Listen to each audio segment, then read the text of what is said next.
Debate with Democratic strategist Isaac Wright and the National Press Secretary for President Trump's 2020 campaign, Kayleigh McEnany. Welcome to you both. Thank you, Shannon.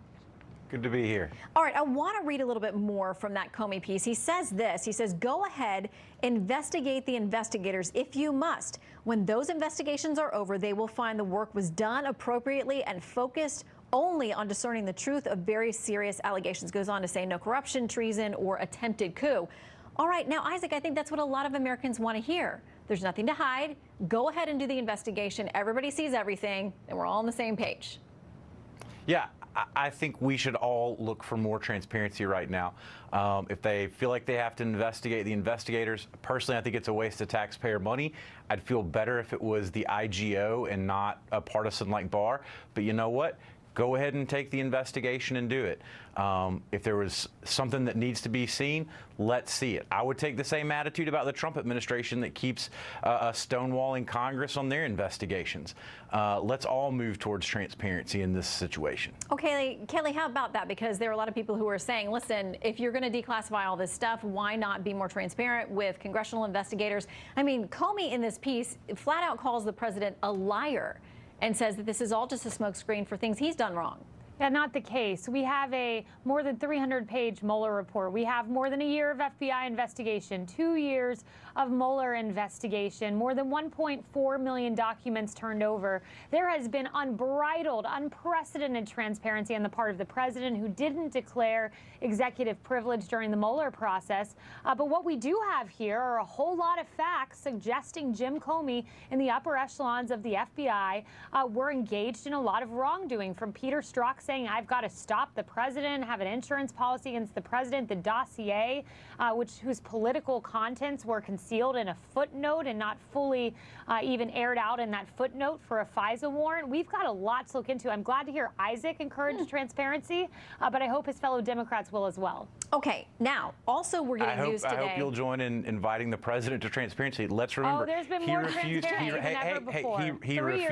He refused to meet with the investigators. Barr has refused to turn over the full Mueller report to Congress. But Isaac, he Barr has given misled something the that people almost about has what was no in the Mueller report when Mueller clearly said we would like to be able to say the president didn't obstruct justice, but we can't say that based on the facts. Let's be transparent right now. Let's actually talk about what's in the report we know of so far. Okay, let's also talk about this, because Michael Wolff, the author, is making some serious claims from The Guardian, who apparently has seen a copy of his new book. It says, a new book from Fire and Fury author Michael Wolff says special counsel Robert Mueller drew up a 3-count obstruction of justice indictment against Donald Trump before deciding to shelve it. Wolff states that his findings are, quote, based on internal documents given to me by sources close to the office of the special counsel. A rare on-the-record denial from Peter Carr, spokesperson for the special counsel, says the documents that you have described do not exist. Kayleigh, where do we go from here? Yeah, this is amazing. Michael Wolff self-describes as unreliable. You have his fellow journalists saying this guy engages in works of fiction.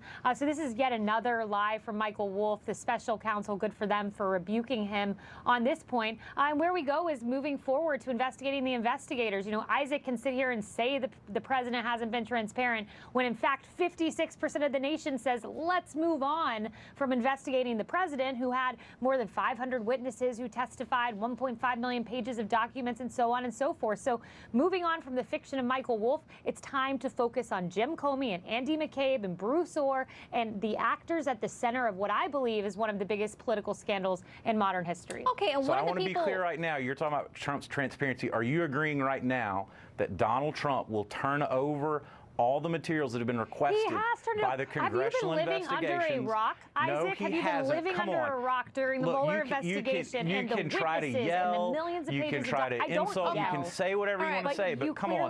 We all know it's on the news this evening that the Trump is stonewalling the subpoenas into his finances. I will turn this time out into a technical, if you don't give me a break, both of you here. Okay, I want to give you both a chance to respond to this very quickly, though. This report tonight that the author of the Steele dossier, Reuters, is reporting, former British spy who produced a dossier describing alleged links between Donald Trump and Russia, will not cooperate with a prosecutor assigned by U.S. Attorney General William Barr to review how the investigations of Trump and his 2016 election campaign began. Very quickly, Isaac, about 20 seconds from you and then from Kayleigh. I'm for transparency. I wish we could get the same thing from Donald Trump. I think everybody should be transparent about the process. Including Christopher Steele? Yes. Okay, Kaylee. I think. I mean, Yep. I think the dossier is out Christopher, there. If it's true Isaac, or you're not true, entitled let's hear to it. your own opinion, not your own facts. But as it pertains to Christopher Steele, of course he wants to run and hide because he was at the center of the document that allowed spying, Fourth Amendment violations potentially, and looking into a presidential campaign in the heat of an election. It's a very big deal. Okay, you both agree on I'm sorry, transparency, that's but almost laughable. I think that's it for tonight. So anyway, Isaac and Kaylee, great to have you both back. Come back again soon. Thank you. Thank you. All right, European leaders see the nationalist movement taking their continent by storm as some say frightening.